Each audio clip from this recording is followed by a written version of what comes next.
You wanna guess the color of my underwear? You wanna know what I got going on? Luxury raised its prices. It didn't raise its standards. And while the big houses were busy charging you more for less, the middle market quietly took the throne. But here is what nobody is telling you. This isn't just a pricing story. It's a trust story. And trust, once broken, it's the most expensive thing in fashion to rebuild. Welcome back, my darling. This is Audrey here, Front Row, Season 2, Episode 9. And today, we need to talk about the biggest identity crisis fashion has ever seen. Because when luxury stops being luxurious, who fills the throne? And more importantly, what does that mean for your wardrobe, your wallet, and your choices? That's what we're gonna talk about today. Stay with me. Let's start with my take. I'm not holding back today. It's gonna be full of shade. For the past 3 years, luxury brands have been running a very elegant scam. They raised prices, sometimes 30, 40, even 50%, and told us it was because of craftsmanship, because of heritage, because of exclusivity, and we believed them because the story was beautiful. But here is the truth. According to the State of Fashion 2026 report by McKinsey, 80% of luxury market growth between 2023 and 2025 came from price increases. Not from selling more, not from creating more, not from innovating more, simply by charging more. And now, I want to put some real numbers on the table so you understand what I mean. A classic Chanel flap bag cost around 2,000 euro in 2015. Today, the same bag, the same quilted leather, the same interlocking CC cost over 10,000 euro in some market. This is 400% price increase in less than a decade. And the bag did not get 400% better. I can tell you that firsthand because I authenticate these pieces at Maison Charlyes Jacquemus. Every week I hold them. I examine them. I know what they are worth at the best. A Dior lady bag that cost, let's say 2016 in the past, now retail over 5,500 euros. Louis Vuitton raises prices multiple times during and after COVID. And the never full, not let me get me there. One of the most mass-produced bags, which is in canvas, now costs more than a month's salary for many of the customers. And the quality conversation, let's have it. Hardware that tarnishes, stitching that loosens, canvas, yes, canvas, that peels. These are not hypothetical complaints. They are documented, photographed, posted on Reddit, TikTok, YouTube, by real customers who spent thousands of euros and expected more. The price to quality ratio broke. And the consumers noticed. Forget my phone. Now consumers are waking up, but they are not running back to fast fashion. Bye-bye Shein, bye Totême. They are going sideways to the mid-market, to brands that actually improve the product while luxury was inflating its ego. Ow! And I want to be honest with you because I think that matters on this show. I already said before, I sell authenticate luxury pieces at Maison Charlyes Jacquemus. I authenticate Hermes. I authenticate Dior. I authenticate Chanel. I know what these pieces are worth at the base, and I'm telling you, some of these recent price increases are not justified by what's in the box. That's my front take, and I stand by it. And like the great Nini Lee said, I said what I said. Okay? Fashion in 2026, yes, he's having a sort of identity crisis. And it starts at the very top. Luxury. The untouchable, aspirational, dream-selling world we all love has been raising prices without raising the experience.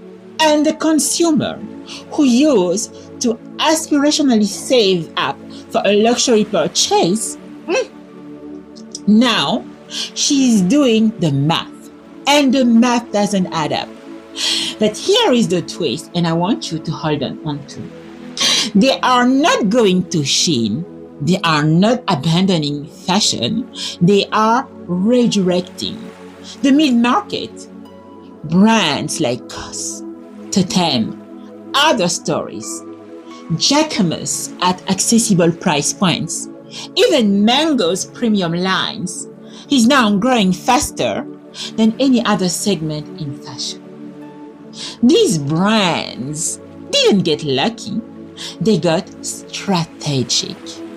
The mid-market is fashion's main value creator in 2026. Let that sink in. And when I say value, I don't mean cheap. Oh no, darling, I will never. I mean the feeling that what you paid for is what you received. That the transaction was honest. That feeling, luxury forgot to protect it. Yes, they did. So, why is this happening? My darlings, I think I have 3 reasons. And I want you to remember all 3. First, luxury, yes, I'm saying that. Luxury got greedy and got cut. The price to quality ratio then broke. When you charge 5,000 euros for a bag, okay, and the hardware tarnishes in 6 months, people talk. And in 2026, they do it everywhere. TikTok, Reddit, YouTube, X, Threads, everywhere, on every platform that exists, even WhatsApp group. The story luxury tells about itself is no longer the only story being told. And let me give you the most telling statistic I came across researching for this episode. The resale value of a brand new luxury bag on the secondary market the day after you buy it is an average 30 to 40% lower than what you paid, like cars. For most bags, meaning you lose money the moment you walk out of the store smiling and taking pictures for TikTok. The exception, Hermes Birkin, Hermes Kelly, certain Chanel Classic, rare Dior pieces. But those, yes, those are the exceptions, not the rule. And yet, the marketing tells you every bag is an investment. It is not, my love. It's no. It never was for most of them. Secondly, the mid-market got smart. Brands like COS and other stories, they don't just keep the price low. They hire luxury trained designers. They elevated the materials. They improved the stores, the packaging, the customer experience. Guys, we saw Gap bringing in Zach Posen for real. We saw another story, hire Jonathan Sanders, real design authority, accessible price points. And more recently, this is the moment that I think changed everything. Zara and John Galliano, Zara and Willy Chavaria. One of the greatest couturier alive, lending his name and his eye to a high street collection. When Galliano goes to Zara, the message to luxury is unmistakable. The talent is available. The creativity is accessible. And the price tag is going to be optional. That is not just a collab, my love. This is paradigm shift. Third and lastly, and this is personal to me, the resale market changed everything, because if you can buy an authenticate pre-loved Chanel for less than a new mid-range bag, and trust me, at Maison Charlyes Jacquemus, I know exactly what those pieces sell for, then the new luxury purchase has to work even harder to justify itself.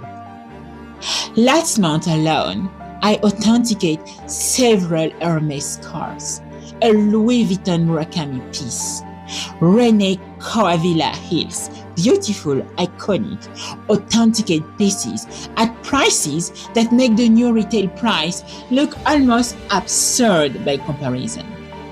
The second-hand market is forecast to grow 2 to 3 times faster than the primary market through 2027. So, think about that. They are their own biggest competition. Yes, they are. I don't know why. I don't know why nobody is thinking about that, because it's so obvious. Now, I don't want to leave you thinking it's all doom. No, it's not doom. Some houses are still doing luxury correctly. And I think it's important to name them. Hermès, always Hermès. The craftsmanship is still real. The waiting list is still real. The refusal to change trade is still real. The Kelly bag means something because they made you wait for it. And then they made it last a lifetime. That is luxury contract honored. Prada and the Miuccia and Ralph Simons. Intellectual, deliberate, uncompromising. Every collection asks you a question before it sells you an answer. You don't just buy a Prada piece. You join a point of view that is worth the price. Bottega Veneta. Louise Trotter debuted this season show a house that understands perfectly quiet luxury. And she knows that it's not about removing personality. It's about deepening craft. The entrecciato weave is a conversion about making, not just wearing. That name is so complicated. Entrecciato. The Raw, Mary-Kate and Ashley Olsen, they built a brand around the most radical idea in luxury right now, that the product should justify itself without explanation. No logo, no campaign, no celebrity, just the clothes. And darling, it works because the clothes are extraordinary. You need to get your hand on one of the pieces. These are luxury houses behaving like luxury houses. They remembered that luxury is a feeling, not a price tag. Fashion doesn't have a pricing problem. It has a value problem. And value is not the same as price. Darling, it never was. Now, there is a chic and tail I mentioned in the teaser. I don't know if you guys got it. The thing that nobody in your timeline is connected yet. But I am, because this is Front Row with Audrey Charlyes. This week's Until, the situation in the Middle East is a fashion story too. I know. And I need you to hear this. The conflict, and specifically the disruption around the Strait of Hormuz, has directly hit energy supply chains in South Asia. The same factories that produce a significant portion of global fashion output. Synthetic fiber costs are rising up. Factory energy shortages are real, and freight surcharges are already being applied. What does this mean in practical terms? I will explain, don't worry. The 9 manufacturers in Bangladesh and in India are already reporting cost increase of 8 to 15% on raw materials. Synthetic fabrics, polyester, nylon, elastan are all petroleum derived. Yes. Energy prices go up. Fabric prices go up. It is that direct. What does this mean for you, my darlings? The price frustration you are already feeling about luxury level is going to ripple down. Mid-market brands who just elevated the offering may be forced to raise prices too. Fast fashion will feel it first, and then they will pass it on to you. So, if you've been thinking about investing in a few key pieces this season, darling, do it now. Now! Before the supply chain shock lands at retail level, because it is coming your way. This is the conversation nobody in your fashion feed is having right now. Now, it will affect every wardrobe in 2026 and beyond. Remember, you heard it here first on Front Row. Fashion has always sold us dream, but the most powerful dream was never, ever the price tag. It was the feeling of being seen, of belonging to something, of knowing without explanation that what you are wearing tells your story before you open your mouth and say a word. The brands that remember that, they will outlast every pricing crisis, every supply chain shock, every market slowdown, because style is not a budget line. It's a belief system. Yours should be non-negotiable. Now, before I let you go, my love, if you are listening on Apple Podcasts, I have a small ask.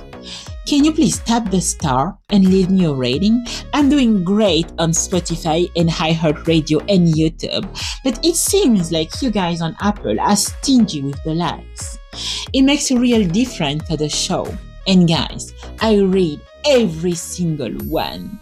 Now, we have 3 more episodes left in season 2. And what's coming up? You don't want to miss it. Subscribe, share, and listen at ease. This was Front Row Season 2, Episode 9 with your lovely Audrey Charlyes. I will see you next week, same place, same time. Love